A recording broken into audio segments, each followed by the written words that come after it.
कथा एका बापाची. सदाभाऊच्या मुलीचं लगीन 4 दिवसावर येऊन ठेपलेलं. गेल्या एका महिन्यापासून सगळ्या सामानाची जुळवाजुळव करता करता त्याच्या नाकी नऊ आलेलं. पोरीचं लगीन म्हटलं की एका बापाचा दुसरा जन्मच होतो.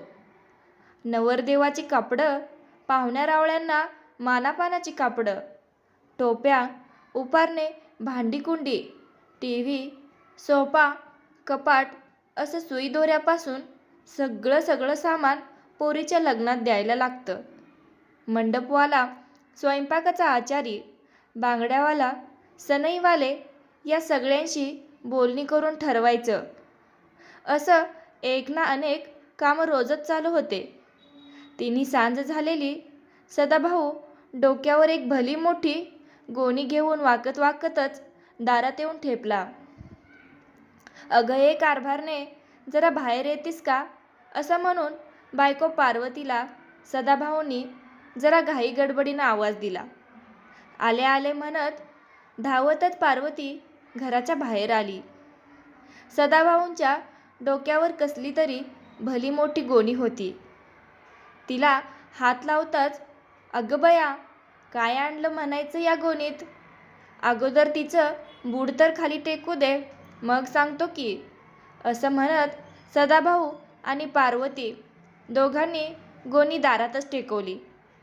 सदाभाऊ गोणीच्या वजाने घामाघूम झालेला. डोक्याचं उपारणं सोडून घाम पुसता पुसता दारातच ठेवलेल्या बाजारावर त्यानं बैठक टाकली. दिवस उन्हाळ्याचे असले तरी तिन्ही सांजेला गार हवेची झुळूक अंगाला सुखावत होती. सूर्य पश्चिमेकडे डोंगराआड जाऊन आकाशात लाली भरलेली. हवेत थोडा थोडा गारवा वाढू लागला होता. तोपर्यंत पार्वतीने पाण्याचा तांब्या भरून आणून सदाभाऊच्या हातात दिला आणि "चहा ठेवते" असं म्हणत लगबगीनं गवऱ्या आणून चुलीत घालू लागली. "अगं, लग्नाला घरातील गहू कमी पडतील म्हणून ही एक गोणी आणली पाटलाच्या कुशाबाकडून उसने. पुढच्या साली आपले तयार झाले की देऊन टाकता येतील." असं मोठ्या मोठ्यानं सदाभाऊ पार्वतीला सांगत होता. "बैलांना चारा पाणी केलं का?" असं खड्या आवाजात पार्वतीला सदाभाऊ विचारू लागला. "होय" म्हणून पार्वती उद्गारली. सदाभाऊ बोलता बोलताच थांबला आणि त्याच्या डोक्यात विचार चक्र फिरू लागलं होतं. उद्या सकाळी गहू दळायला नेऊन ठेवावी लागतील, नाहीतर पुन्हा लाईटीची पंचायत यायची. लगीन 4 दिवसावर येऊन ठेपलंय. लगीन म्हटलं की सगळ्या गोष्टी करता करता पोरीच्या बापाचा जीव पार जेरीस येतो. एकदाचं लगीन पार पडलं म्हणजे माझा जीव भांड्यात पडला म्हणून समजा. तोवर आपली ही त्रेधा तिरपीट चालूच राहिली. हा विचार चालू असतानाच सकाळी लवकर उठून पत्रिका वाटायला गेलेली पोरांची गाडी दारात येऊन थबकली. "अर पोरांनो, लय उशीर केला र?" असं सदाभाऊ पोरांना विचारू लागला. "अहो बाबा, किती किती लांब पाहुणे हायत आपली, कुठे कुठे जायला लागतंय आणि काय हे रस्ते. एक वेळ सर्कशीतल्या तंबूत गाडी चालवणं परवडल, पण हे रस्ते नको. आणि त्यात एवढे खड्डे. डोक्यात विचार येतो, खड्ड्यात पडलं तर जीवच जायचा." तोपर्यंत पार्वती चहाचे कप घेऊन आली. सगळ्यांना चहा देऊन पुन्हा घरात गेली आणि स्वयंपाकाच्या तयारीला लागली. "अहो बाबा, नवरदेवाकडच्या पाहुण्यांचा आम्ही गावाजवळ आल्यावर फोन आला होता की नवरदेवाची आजी आता 1 तासापूर्वी वारली म्हणून." असं राम धास्तावल्या आवाजात बापाला सांगू लागला. "काय? अरे देवा, लय वंगाळ झालं. म्हातारीचं तसं वय झालं होतं, पण तिला बी हीच वेळ सापडली का मरायला? आता मात्र लय सत्वपरीक्षा पाहिली देवानं. बर, मयत कधी आहे? काही सांगितलं का?" "हो, उद्या सकाळी 9 वाजता होणार म्हणाले." "बरं, मग उद्या सकाळी लवकरच निघायला लागल. आता जेवण करून लवकर पडू. आपल्या जवळच्या 2-4 पाहुण्यांनाही सांगितलं पाहिजे. त्यांनाही फोन लावून कळवू असं सदाभाऊ रामला सांगत होता.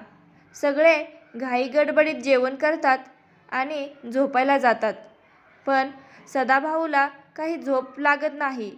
डोक्यात विचारचक्र चालू होऊन त्याला गरगरल्यासारखं होत होतं.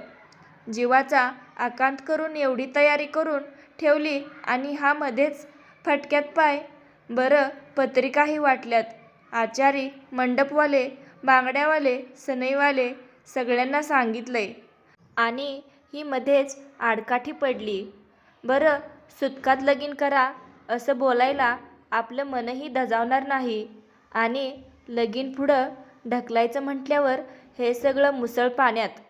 आणि परिस्थितीही अशी, तेल हाय तर मीठ नाय, शेती सोडता दुसरा कसला आधार नाही. एवढी सगळी जुळवाजुळव केली, पण देवानं लय परीक्षा पाहिली आयुष्यात. आता आणखी आपल्या दुःखाच्या अग्नीत तेल पडून हा आगडोंब उसळला म्हणायचा. दुष्काळात 13वा महिना यालाच म्हणतात. पार्वतीच्या डोळ्यातही चिंतेच्या दिव्यानं काजळी धरलेली. पोरीचं लगीन म्हणजे जीवाला नुसता घोरच. आता ही म्हातारी बी कशी आनंदाच्या कार्यात विघ्न आणून गेली. पुढं कसं व्हायचं भगवंतच जाणो. त्या विचारात रात्रभर तिच्याही डोळ्याला डोळा लागला नाही. देवळीतल्या दिव्यापेक्षा तिच्या डोळ्यातला दिवा मात्र जास्तच फुरफुरत होता. भल्या पहाटेच उठून पार्वतीने चूल पेटवून सगळ्यांसाठी पाणी तापवलं आणि सदाभाऊंना आवाज दिला, अहो उठा की, मैतीले जायचं ना लवकर. होय होय असं म्हणतच सदाभाऊ बिछाण्यावर उठून बसला आणि पार्वतीला अगं चूल पेटवली का म्हणून विचारू लागला. हो, आंघोळीसाठी पाणी बी तापवलंय, पार्वती म्हणू लागली. सकाळचा प्रातविधी उरकून जनावरांना वैरण तोडून टाकली. पार्वतीने झाडून लोटून घेतलं. शीतलला स्वयंपाक करायला सांगितला आणि सदाभाऊ, पार्वती व मुलगा राम तिघेही मैतीसाठी गाडीवर बसून निघाले. नवीन होणाऱ्या व्याह्याच्या दारात पोहोचले. तिथे मोठमोठ्याने रडारड चालू होती. मैतीची तयारी जवळजवळ झालेलीच होती. म्हातारी कालच वारल्यामुळे सगळे पाहुणेरावळे ही आलेले होते. हे पोहोचल्यावर अगदी 10-20 मिनिटातच तिरडी उचलण्यात आली. स्मशानभूमीत जाऊन मैतीचा कार्यक्रम आटोपला. सगळे माघारी परतले. काही वेळातच एक करता करता सगळी माणसं तिथून आपापल्या घराकडे हळूहळू निघू लागली. सदाभाऊ, पार्वती तास 2 तास थांबले आणि त्यांनीही तेथून निरोप घेतला. 10वा 13वा झाला. थोडीफार शेतीवाडीची कामं राहिली होती तीही पूर्ण झाली आणि आता पाहुण्यांबरोबर बोलून लग्नाची तारीख ठरवावी या विचारातच सदाभाऊ पाहुण्यांच्या घरी एक दिवशी अचानकच पोहोचला. चहापाणी झालं. थोड्या वेळ इकडतिकडच्या गप्पा झाल्यानंतर सदाभाऊंनी मूळ विषयाला हात घातला. या महिन्यातील 30 तारखेचा मुहूर्त चांगला आहे लग्नासाठी, मग ती तारीख ठरवायची का असं पाहुण्यांशी बोलून सदाभाऊंनी विषयाला वाचा फोडली. शेतीवाडीची कामंही आता उरकलीत. लांबची तारीख ठरवली तर मग पुढं अवकाळी पावसाचा भरवसा नाही. वावटळी वादळ सुरू होतंया. हे बघा पाहुणं, राग मानू नका, पण जरा मी स्पष्टच बोलतो. आता हे सगळं राहू द्या बाजूला. आम्ही आता 2 वर्ष लगीन करायचं थांबवलं आहे. उन्हाळ्यातल्या वावटळीचं काय घेऊन बसलायत सदाभाऊ? लगीन जमल्यापासून आमच्या घरावर संकटाच्या वावटळीसारख्या घिरट्या घालतायत. त्यातच आम्ही कसे तर आत्ताच सावरलो आहोत, म्हणून सगळ्यांचं म्हणणं आहे की आता एवढ्यात लगीन नकोच.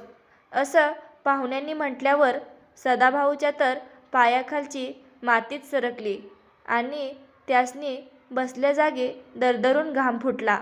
अहो असं नका म्हणू पाहुणं, मी कुणाला तोंड दाखवायच्या लायकीचा नाही राहायचो. गेल्या 2-3 महिन्यांपासून लग्नासाठी जमवाजमव करतोय. थोडेफार व्याजानं पैसे काढलेत. काही ठिकाणी तर उसनवारी करून लग्नासाठी तजवीज करून ठेवली आणि आज तुमच्या मुखातून असं ऐकल्यावर मला तर असं बोलता बोलता सदाभाऊचा कंठ दाटून आला आणि त्याच्या डोळ्यातून खळखळ अश्रू वाहू लागले. डोईवरचं उपारणं सोडून सदाभाऊने डोळे पुसत पुसत पाहुण्यांच्या पायावर पसरलं आणि हात जोडून विनंती केली की मी आपल्यासमोर पदर पसरतो, पण माझ्या लेकराला नाट नका लावूसा. अहो, असं काय म्हणता सदाभाऊ, पाहुणे उद्गारले. तुमच्याशी सोयरीक जमवल्यापासून आमच्या घरातील ही दुसरी घटना आहे. सोयरीक जमवून तुमच्या गावाहून माघारी येताना आमच्या गाडीला अपघात झाला, पण दैव बलवत्तर म्हणून आम्ही त्यामधून कसं तरी बचावलोय आणि आता पुन्हा आमची आईही वारली. म्हणजे याला काय म्हणायचं? योगायोग की तुमचा पायगुण?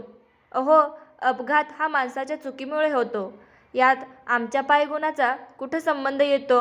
असे समजुतीच्या स्वरात सदाभाऊ पाहुण्यांना सांगू लागला. आणि तुमच्या आईचं तर वय झालेलं, त्या तर बऱ्याच दिवसापासून अंथरुणाला खिळलेल्या होत्या. पिकलं पान कधी गळल याचा काय भरोसा असतो पाहुणं? हे तर प्रत्येकाच्या आयुष्यात ठरलेलंच आहे. यात काय गैर आहे आणि आमचा तरी काय दोष? बराच वेळ पाहुण्यांबरोबर चर्चा झाली. हात जोडले, पाया पडला, विनंती केली, पण पाषाणहृदय पाहुण्यांना काही सदाभाऊची दया आली नाही. त्यांनी सदाभाऊला आपली सोयरीक मोडली म्हणून सांगितलं.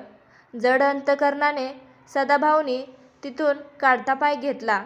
डोक्यात मात्र विचारांचं काहूर माजलेलं. परमेश्वरा, तुझं एवढं काय वाईट केलं होतं मी की मला आज तू हा दिवस दाखवला? असे स्वतःच्या मनाशी बडबडत ओंढा गिळत सदाभाऊ चालू लागला. भगवंत तरी किती परीक्षा पाहतो. आता घरी जाऊन पार्वतीला आणि पोरांना काय सांगू की पाहुण्यांनी सोयरीक मोडली म्हणून सांगितलं तर काय वाटेल त्यांच्या जीवाला? या सर्व विचाराने सदाभाऊच्या हृदयाला डागण्या दिल्यागत त्रास होत होता. दिवस मावळून गेला होता. सदाभाऊच्या डोक्यात मात्र भलत्याच विचारांची लाट राहून राहून समुद्रात त्सुनामी यावी तशी उसळ्या घेत होती. अंधार पडू लागला होता.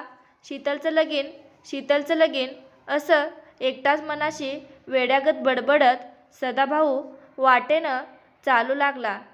काही अंतर गेल्यावर अचानक काळोखात विलीन झाला.